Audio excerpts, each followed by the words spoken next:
আসসালামাইকুম প্রিয় শিক্ষার্থী বন্ধুরা, কমপ্লিটিং সেন্টেন্সের আমরা শেষ পর্যায়ে রয়েছি। আমরা আজকে দেখো would you mind, could you mind, with view to, look forward to, get use to, এগুলি দিয়ে কীভাবে সেন্টেন্স তৈরি করা যায়। তো এটা তেমন কোনো রুলস নাই।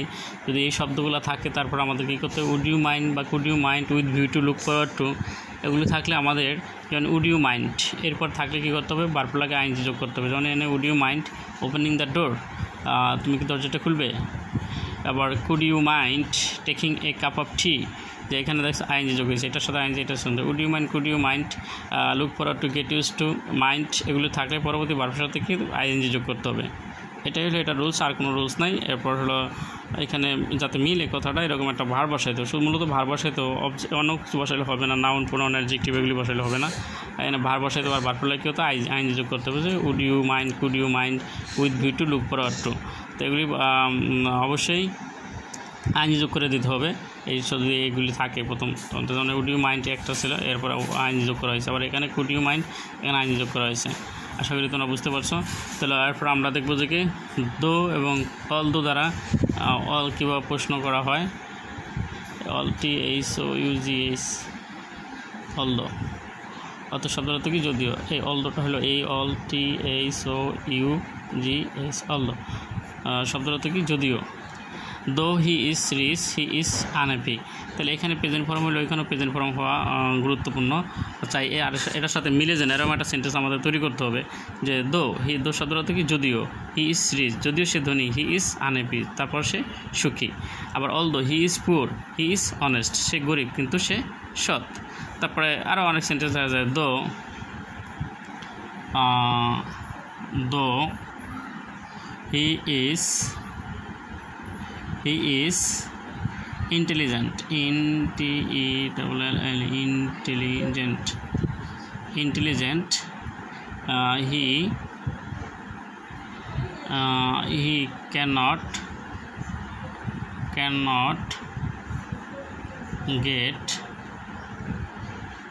get good job, যদিও সে মেধাবী তারপর সে ভালো চাকরি পায় না। তাহলে আমরা দেখতে পাচ্ছি যে এখানে এটার সাথে মিলে একটা সেন্টেন্স তৈরি করতে হবে। তবে এই পাশে প্রেজেন্ট টেন্স থাকলে ওই পাশে কি প্রেজেন্ট ফর্ম হবে। তার দো শব্দটা তো কি যদিও।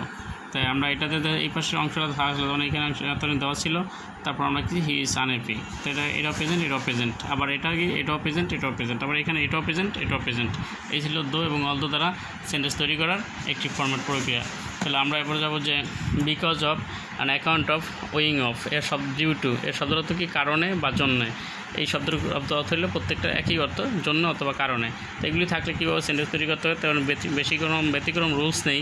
তো শুধুমাত্র এটার সাথে মিলে যেন এরকম একটা সেন্টেন্স তৈরি করতে হবে। যেমন everybody loves him because of his honesty, এনে বিকজ অফের পরে এনে একটা পসেসিভ রূপ বসবে। যেমন এই যে এনে ইয়ার পসেসিভ রূপটা কী, যেমন হি, আমরা যদি হি লিখি হি, হিম, হিজ, এখানে হি আসছিল সাবজেক্ট, এটা হলো অবজেক্ট, এটা হলো কি পসেসিভ রূপ।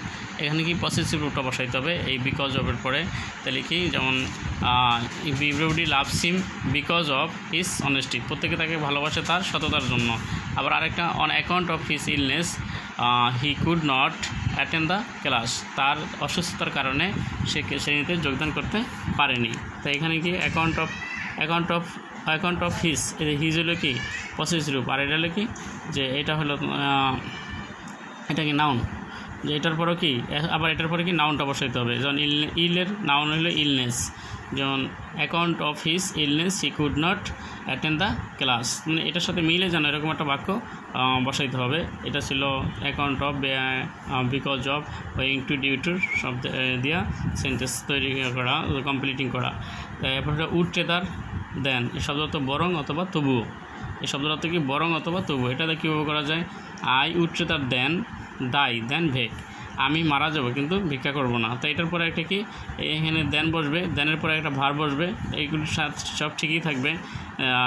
এরকম একটা শব্দ বসাইতে হবে এটার সাথে মিলে, যে শব্দটা থাকবে সেটা মিললেই তাহলে সেন্টেন্সটা হয়ে যাবে, তেমন আর কোনো ইয়া নেই। তবে শর্ত হলে কি ভার্বটা হইতে হবে প্রেজেন্ট ফর্ম, কোনো পাস্ট পার্টিসিপল আইএনজি কোনো কিছু হবে না প্রেজেন্ট এটার সাথে।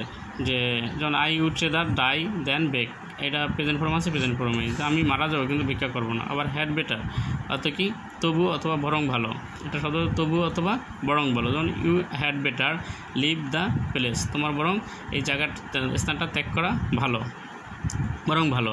তো এইখানেও ভার্বটা কী হবে, প্রেজেন্ট ফর্ম হইতে হবে। আর এটার সাথে কি কোনো রুলস নেই, শুধু প্রেজেন্ট ফর্মটাই রুলস, যে এগুলি থাকলে হ্যাড বেটার উড বেটার উডসেদার এগুলি থাকলে ভার্ব হয় প্রেজেন্ট ফর্ম।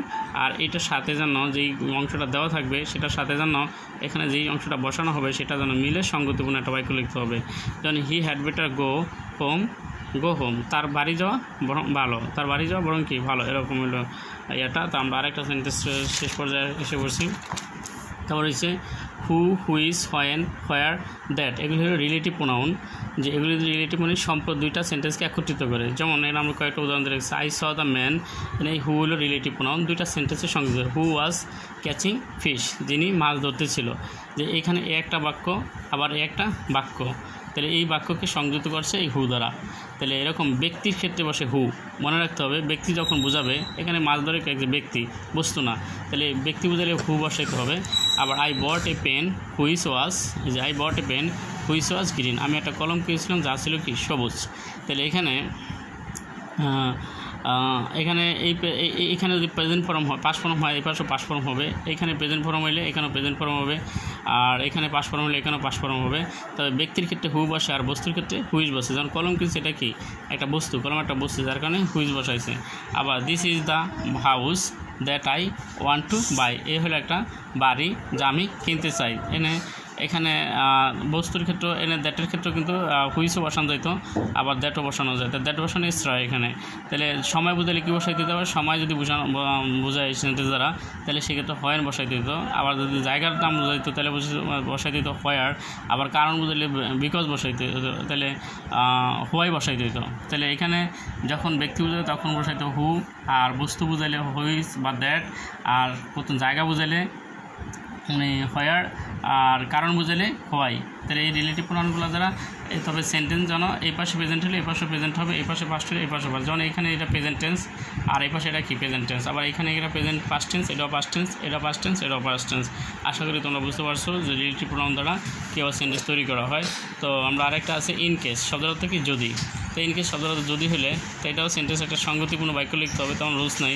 তো না, I won't come tomorrow in case it rains, আমি আসবো যদি বৃষ্টি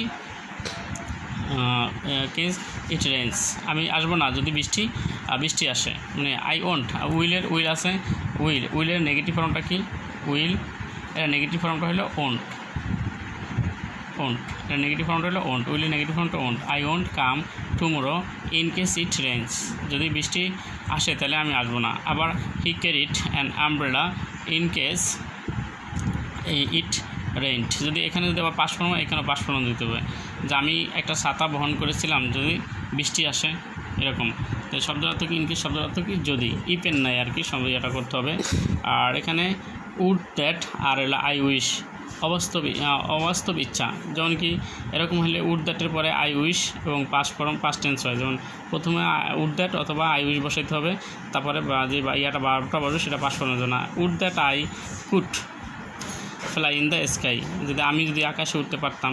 I wish I were a bird, আমি আবার যদি পাখি হইতে পারতাম। এরকম যদি থাকে উড দ্যাট বা আই উইশ, এরকম থাকলে I wish I were a bird, মানে সঙ্গীতপূর্ণ একটা বাক্য লিখতে হবে, তাহলে সেন্টেন্সটা হয়ে যাবে। তো আশা করি তোমরা বুঝতে পারছো। তো আমার এই ভিডিওটা তোমরা লাইক কমেন্ট শেয়ার করো ভালো লাগলে। আর নতুন ভিডিও প্রতিদিন আপলোড হচ্ছে, তোমরা চাইলে এখান থেকে তোমাদের কমপ্লিট সেন্টেন্সের সমস্যা রয়েছে সেগুলো তোমরা দূরীভূত করতে পারবে। এটা 6 থেকে ইন্টারমিডিয়েট এবং তারপরেও চাকরির ক্ষেত্রেও প্রয়োজন এবং সকল ক্ষেত্রেই প্রয়োজন রয়েছে। 3, 4, 5, 6, 7, 8, 9, 10 সকল ক্লাসেই কমপ্লিট সেন্টেন্স আছে, আর সেন্টেন্স তৈরি করারও এটা থেকে সম্ভব রয়েছে। তো আশা করি তোমরা এটা থেকে অনেকটাই ফায়দা নিতে পারবা সকল ক্লাসে সবার জন্য। যারা ইংরেজি যারা দুর্বল আছো তারাও এখান থেকে সুবিধাটা নিতে পারো। তো আমার চ্যানেলটি তোমরা সাবস্ক্রাইব করবা, লাইক কমেন্ট শেয়ার করবা। কোথাও না বুঝতে পারলে সেটাও তোমরা জানাবো, অবশ্যই আমি পরবর্তী ভিডিওতে হয়তো বা তোমাদের সেই সমস্যার সমাধান করবো ইনশাল্লাহ। সেইটুকু আমরা সবাই ভালো থাকি, সুস্থ থাকি। আল্লাহ হাফেজ। আজকের মতো এখানেই শেষ, আবারও কোনো ভিডিও নিয়ে তোমাদের সাথে কথা হবে। আসসালামু আলাইকুম।